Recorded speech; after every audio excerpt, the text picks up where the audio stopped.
हमारा देश पूरी दुनिया का चौथी अर्थव्यवस्था वाला देश है। हमारे देश में गुरुओं को माता पिता के समान माना जाता है और हमारे ही देश में गुरुओं पर लाठी को चार्ज किया जाता है, लाठी से पिटाई की जाती है। बताइए क्या गलती थी उन टीचर्स की जिन पर आपने लाठी को चार्ज किया है। उन्होंने आपसे ये तो बोला नहीं कि आपने वैकेंसी को कम निकाला है, वैकेंसी को थोड़ा ज्यादा करो।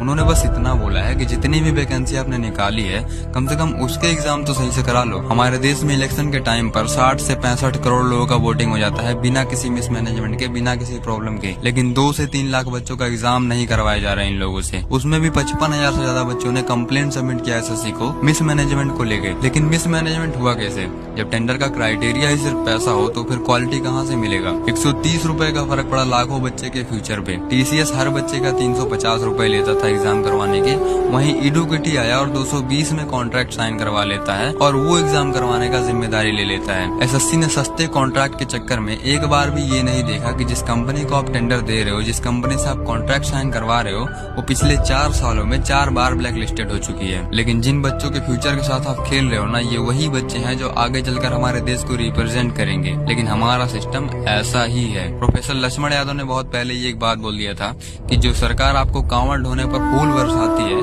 वो नौकरी मांगने पर लाठी भी बरसाएगी।